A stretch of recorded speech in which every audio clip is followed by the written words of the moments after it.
Yo, what's going on guys? Camille here. In this video I'm going to be showing you how to build Nilou. So first of all, starting off with the roles, Nilou mainly is made to be played as like a Bloom team DPS and buffer. She's going to be like one of the Hydro enablers in the Bloom team, where she buffs the Bloom reaction a lot. And she's going to buff the elemental mastery of your team. She's going to be a Hydro enabler and stuff like that. This is her preferred type of team. Like this is what she's made for. But especially because we don't have that many Dendros right now, she can be played in many other teams. For example, you can play her as like a main DPS, where she like deals actual Hydro damage. And obviously as a main DPS, you can play her like Child, for example, as like a Hydro enabler on field. So you can play her in like a Vaporize team, a Taser team, and stuff like that. You can also play her as like a Burst DPS, where you can just switch in and do her elemental bursts. That works especially if you're playing her in like a Vaporize team. So you just want to like switch in, Vaporize or burst, do a lot of damage, and then like leave. So these are like some possible roles. But as I said, mainly she's meant to be played in Bloom teams, and specifically Bloom teams where there's only like Hydros and Dendros, no other elements. Alright, so now moving on to her talents. I'm gonna explain her skills and talents very quick. So her auto attacks are just gonna be like random physical auto attacks that scale with defense. Nothing special about them, you probably don't want to use them. For her elemental skill, I will jump in straight into like this diagram. This is a diagram I made from a video before where I explained her elemental skill, bursts, passives, everything in like very specific details. So if you're interested in that, you can check out that video. In this video, I'm just gonna simplify it very quick. So when you press in her elemental skill, you're gonna have 3 stacks, or like 3 charges. You're gonna be able to consume these charges by using your auto attacks or your elemental skill again. Your elemental skill is not gonna enter cooldown unless you consume the last charge. So when you press your elemental skill, it's still gonna be there. And yeah, as I said, you can consume the charges by using your auto attack or your elemental skill. Both your auto attack and your elemental skill are gonna deal like some sort of different damage. You're not gonna be able to use your normal auto attacks when you're inside of this like stance. So yeah, you have 3 charges. You can consume the first one by using your auto attack and skill. You can also consume the second one by using your auto attacks and skill. Third charge is the most important one. If you consume the last charge using your auto attacks, in that case you're going to go to the sword stance, and that's going to change your auto attacks to Hydro damage, and it's going to change their scaling from attack to HP. If you use her elemental skill to consume the last stack, in that case you're going to have the whirling step stance, and it's going to just create like a Hydro ring around you that's going to be applying Hydro to enemies. It's not going to be applying damage, but it's just going to be applying wet status. So yeah, that's about it for her elemental skill. As I said, if you want to check it out in details, you can check out my video about all of her talents. Her elemental burst is just very simple. It's just going to do damage, that's it. And then her passives is basically you need to have only Hydros and Dendros on your team. And when you do that, when you only have Dendros and Hydros, if you're hit by a Dendro attack, it's going to increase your elemental mastery, and then it's going to change the bloom cores to special bloom cores. They're going to explode faster and deal more damage from her second passive. So yeah, that's basically the very summarized Nilou's kit.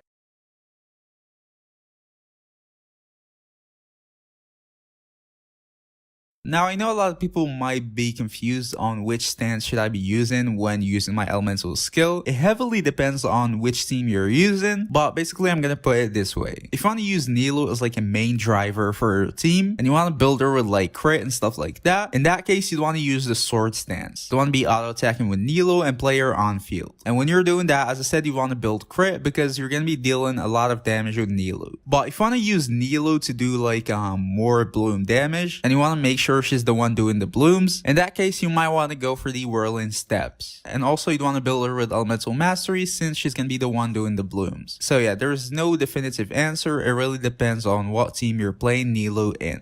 Alright, so now moving on to her Constellations. So C1 is basically just going to increase your damage a little bit from your third hit. I wouldn't say it really matters, but most importantly, it's going to increase the like the duration of the ring around you. When you go to the whirling step stance, in that case, you're going to have a ring that's going to be applying Hydro, and with C1, its duration is going to be increased. Usually it's going to last for 12 seconds, with C1 it's going to last for 18. And that's going to give her like the full uptime, because your elemental skills cooldown is also 18 seconds. So yeah, I would say C1 is cool, not really necessary. It's just like more hydro application if you need that in the first place, but yeah, I wouldn't really say it's worth it. So C2 is that the characters affected by her passive, it's basically just going to decrease the enemy's hydro and dendro resistance by 35%, and that is very huge. So obviously this constellation is going to be locked behind the passive, so you're going to have to use only dendros and hydros on your team for it to work too. But when you do that, it's going to decrease the enemy's resistance, dendro and hydro resistance by 35%, which is very huge by the way. So yeah, that's going to result in a lot more damage from Nilou herself and also from the other team members. So yeah, I would say C2 is kind of worth it. It's not like necessary or anything like that, but it's definitely a very good constellation. C3 is going to increase level of your elemental burst. It's just more damage. I wouldn't really say it's worth it, but it's not bad. If you want to go for it, you can, but personally, I wouldn't really say it's worth it. C4 is basically more energy and more damage. It's going to give you more energy, and it's also going to increase the damage from your elemental burst by 50%. It's also a very good constellation, especially because she kind of like struggles with energy a little bit, and also obviously a lot more damage from your elemental burst. Again, it's a good constellation. Would I say it's worth it or it's necessary? No, it's not like gonna change your playstyle or anything like that, but it's definitely very good. C5 is going to increase the level of your elemental skill. That's also very good, especially if you're playing like DPS Nilou. Your auto attacks inside the sword stance are going to be considered elemental skill damage. So increasing your elemental skills level is going to increase your damage by a lot. It's basically just increasing your multipliers. So yeah, it's also good, not necessary, but it's calm. I would say it's not really worth it, especially for a C5, but if you want to go for it, it's not bad. Now C6 is that every 1000 points of max HP, Nilou's crit rate and crit damage is going to be increased by 0.6 and 1.2% respectively. So it's going to be increasing both your crit rate and crit damage by a maximum of 30% and 60%. This is very good, especially because you're going to be building HP on Nilou anyways. So it's basically just like free crit rate and crit damage. Well, it's not free, it's C6, but you get what I'm saying. That's going to help you a lot if you want to build Nilou as like a main DPS or a main driver. You're usually going to struggle with crit, so that's definitely very good. For a Bloom Nilou, it's not really going to be like that important. It's still going to be good increasing your burst damage and stuff like that, but it's especially good for a DPS Nilou or like any Nilou team where you're going to be auto attacking. You're going to see a huge difference. So yeah, it's a good C6. It's definitely a good C6 in my opinion. Would I say it's worth it? Definitely not. It's not really going to change anything. Maybe it's going to allow you to focus on getting more HP, which means more damage overall, but it's not something like necessary or anything like that. So if you like Nilou, maybe go for C6. It's a good constellation, but yeah, it's nothing like super crazy or anything like that. So yeah, I would say for constellation, C0 is definitely fine. She's very free to play friendly and she can do her job at C0 fine. If you want to go for constellations, I would say probably stop at C2. Other than that, the value kind of like decreases. If you really like her, then C6 is a very good constellation too. It's very expensive, so whether or not you want to go for it is up to you, but it's a good constellation, yes. Alright, so now moving on to her weapon. Before we continue, I just want to say guys, if you haven't subscribed yet, then please make sure you subscribe to the channel. Thank you. So her signature weapon, the Key of Hajni Suit, is going to be her best in slot. In every single team, in every single scenario, it's definitely going to be her best weapon. I did review that weapon before if you want to check it out, but for Nilou herself, it's definitely the best weapon out there. It's going to give you a huge, ridiculous amount of HP, and that's going to result in more damage in any build, especially compared to other weapons, because we don't really have that many HP swords. So yeah, it's definitely going to be the best in slot weapon for any build. The next best weapon for any build too is going to be the Jade Cutter. It's going to give you crit rate, which is very good, and it's also going to give you some HP. I think that's like the only weapon other than her best in slot that's going to give you HP. So yeah, for any build, the Jade Cutter is also going to be very good. I would say it's the next best in slot weapon. Now from now on, it really depends on like what you want. So if you want to build her for like a Bloom team, in that case you can use the Scyphos or the Freedom Sword or even the Sapwood. All of these are going to be very good weapons. They're going to give you elemental mastery, which you're going to need, especially if Nilou is going to be the one doing the blooms, or at least like some of the blooms. In that case, you're going to benefit from elemental mastery, and all of these weapons are going to be very good. Oh yeah, and also the Iron Sting. It's also going to be a pretty decent weapon on Nilou. Now if you want to build her more for crit, I would definitely just suggest going for the Harbinger of Dawn. It's better than any 5-star weapon because it's going to give you crit damage and crit rate. The only weakness this weapon has is the low base attack, and Nilou is not going to care about that. She's going to be scaling with HP, so the base attack on the weapon doesn't matter. matter. So for that, the Harbinger of Dawn is definitely going to be the best weapon on Nilou for crit. Just make sure you have a healer on your team because you'd want to stay above 90% HP all of the time. You're not going to be able to do that without a healer, so make sure you have like Barbara or Kokomi or whoever on your team that's going to be able to heal you. It's very important. Like if you don't have a healer, the Harbinger of Dawn is never going to be good. Obviously, you can use other like 5-star weapons like the Hara and Gippiku, for example, or something like that. They're all going to give you crit, but I wouldn't see any reason why you want to use them on Nilou if you have the Harbinger of Dawn. It's just going to be like a waste. And finally, you have the NGRE charge weapons. I would say probably just use the Favonius. It's definitely going to be her best weapon if you want to like double down on NGRE charge. It's going to give you NGRE charge, and it's also going to help your team with energy, which is pretty good. So I would say if you want to go with a NGRE charge weapon, just go for the Favonius. Obviously, other options might work too, like the Faster and Desire, for example, or the Sacrificial, maybe the Skyward Blade, but I would say the Favonius is probably the better option. And by the way, I did a tier list for her weapons. If you want to check it out in details, you can. Alright, so now moving on to her artifact sets. So for a bloom team where she's the one doing the blooms, in that case you want to use a 4-piece Gilded Dreams. It's just going to give you a lot of elemental mastery, which is pretty good. The attack buffs are going to be wasted, but it doesn't really matter. The elemental mastery is still good. But as I said, you want to use that only in a team where she's the one doing the blooms. If she's not the one doing the blooms, she's like on field and then a Dendro is going to be doing the blooms. In that case, she won't really benefit much from elemental mastery. So you'd want to use this set where she's the one doing the blooms. Now, if she's not the one doing the blooms and she's doing like damage from her auto attacks or something like that, in that case, you can just mix 2 pieces. For example, a 2-piece Nasty in the Millilith and then a 2-piece Heart of Depth, a 2-piece Heart of Depth, 2-piece Noblesse if you want to use her for like burst damage, 2-piece Noblesse, 2-piece Tenacity, for example, or anything like that. Mainly, I would say 2-piece Tenacity, 2-piece Heart of Depth is going to be like the best mix, but any 2-piece that can work on her is going to be doable. You can also use the 4-piece Deepwood if you want to use her as like a support for another Dendro. If none of your other characters is using a 4-piece Deepwood, in that case you can use it on Nilou.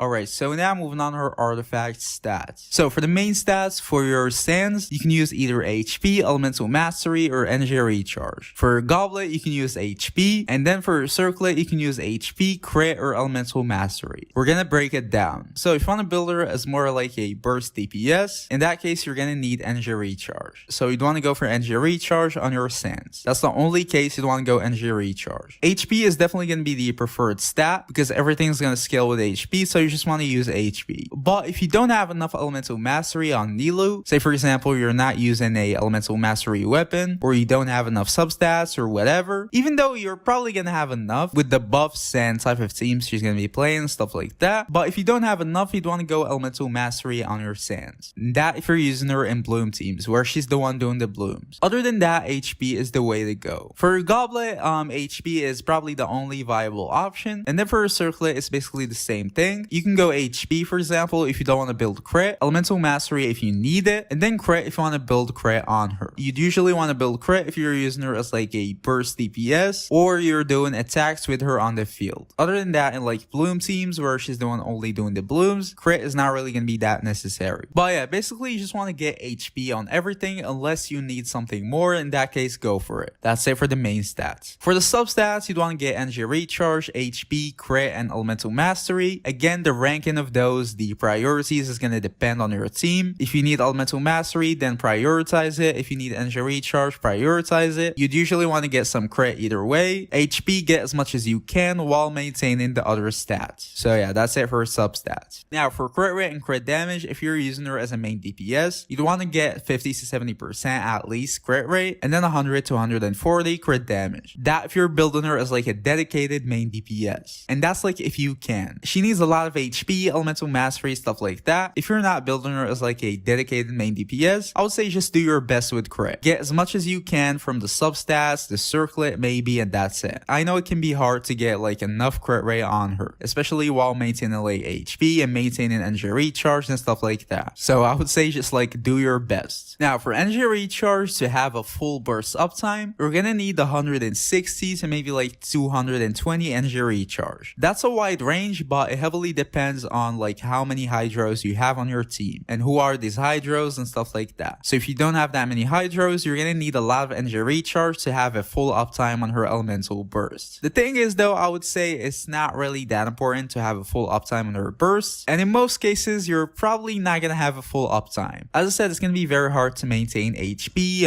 crit, energy recharge, elemental mastery and stuff like that, so you're probably not gonna have a full uptime on her burst anyways. So yeah, again, it's the same thing with energy recharge. Just do your best, just focus on getting HP and the necessary thing, and then for energy recharge, then leave it last. If you got enough, then cool. If you don't have enough, then it's not like a big deal. You don't really need to use your elemental burst in every single rotation. You can just use it on like every other rotation and stuff like that, and it's gonna be fine. Yes, you're gonna lose out on damage, but this is like the only fix. You can get 220 energy recharge and then 50 to 70% crit, 100 to 120 crit damage, and then like 50 or 60k HP, and on top of that, enough energy recharge. You definitely cannot have that at the same time. So I would say just do your best with the stats, focus on what you need. If you need elemental mastery, focus on it. Obviously get enough HP. If you need crit, try to get some crit. If you need energy recharge, try to get some energy recharge, and so on. You're probably not gonna have like a perfectly built Nilou in like every single way.